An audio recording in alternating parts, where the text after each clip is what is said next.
On her way to becoming a college graduate, wouldn't even stop to talk to the average kid. The type of Latina I'd sit and contemplate marriage with. Fuck the horse and carriage shit, her love was never for hire. Discipline, intellectual beauty's what I desire. Flyer than Selma Hayek or Jennifer Lopez.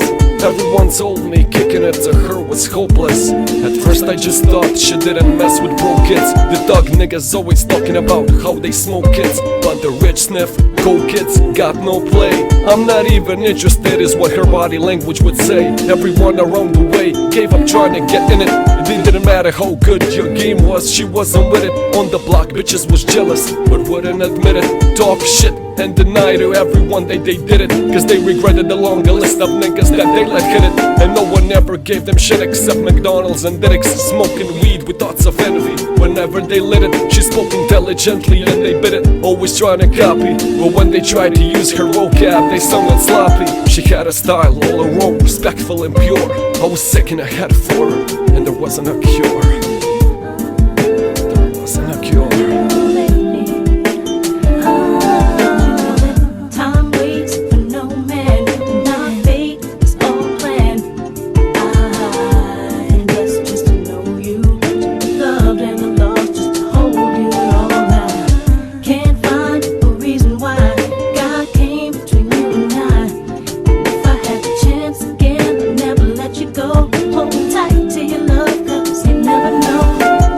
Eyes are brown and beautiful yet empty and sad. I used to talk to her occasionally and she was glad that I wasn't just another nigga trying to get in it. So every now and then we'd stop and talk for a minute. I didn't have a gimmick, so the minutes turned to hours. On her birthday I gave her a poem with flowers. Then I took her out to dinner after her cousin's baby shower. We talked about power to the people and such. We spent more time together, but it was never enough. I never tried to sneak a touch or even cop a feel. I was too interested in keeping it real, perfectly honest and complete. She would always call me cariño, and every technique bought me a new book to read every 2 or 3 weeks, forever changing the expression of my thoughts when I speak. It was because of her I even deaded all of my freaks. She convinced me to stop hanging out on the streets, to stop robbing and stealing from people like you. Instead I took her out to the Apollo and the Bronx Zoo, Museo del Barrio and the Metropolitan Zoo. Got to the point when I was either with her or my crew, so I decided one day to tell her my feelings was true. I couldn't live without her, so I told her facing my fears. But honey's only response was a face full of tears. She could only sob hysterically, holding me tight. I tried to speak, but she wouldn't stop until I left sight. I felt like a moth who got himself too close to the light. Except I didn't burn, I turned cold after that night.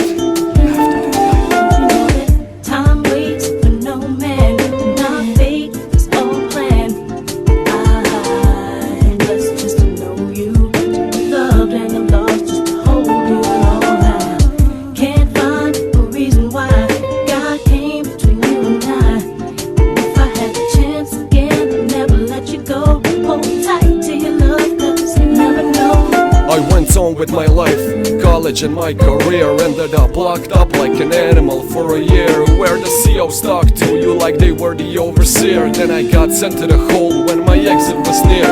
At night in my cell, I'd close my eyes and I'd see her, hold her close in my dreams. But when I woke, she disappeared, just an empty cell until the state gave me parole. In the summer, came back, intact and on track. But the fact of the matter is I still felt cold, even after my mother hugged me crying at home. My real niggas would catch me thinking out of my zone. I fucking lots of different women, but I still felt alone. A relatively well known around the New York underground, but I kept thinking of her and how we used to be down. The sound of her voice and the beautiful the smell of her hair. Though gone physically, somehow it was still there. I had to do something because the shit was too much to bear. So I went and visited the building where she used to live. The world looks a lot different after you do a bit. The way your life done changed, while primitive minds are still stuck in the same game. Like her cousin who was on the corner slanging cocaine, stepped in the lobby and tapped the button next to her last name. Her mom buzzed me up and hugged me up like a mother ora, but her facial expression changed when I asked about her daughter.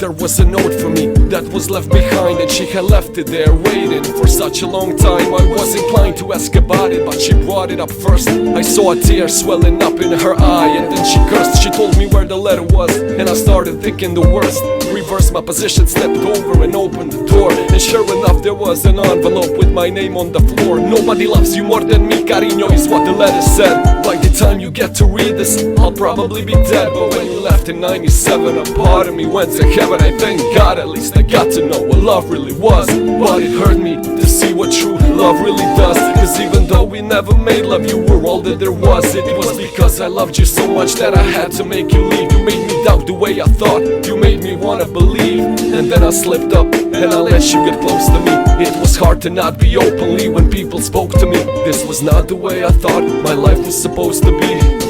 Baby, don't you see I had a blood transfusion that left me with HIV. Hope didn't exist for me since late in 1993. I died a virgin, I wish I could have given myself to you. I cried in the hospital because there was no one else but you. I promise that you'll meet me in paradise inevitably. No matter what, I'll keep your love forever with me.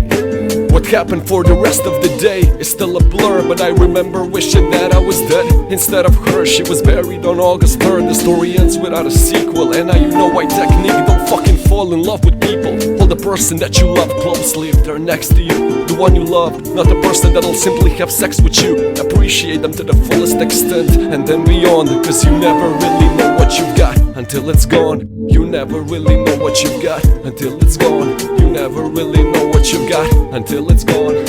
You never know. Let it go.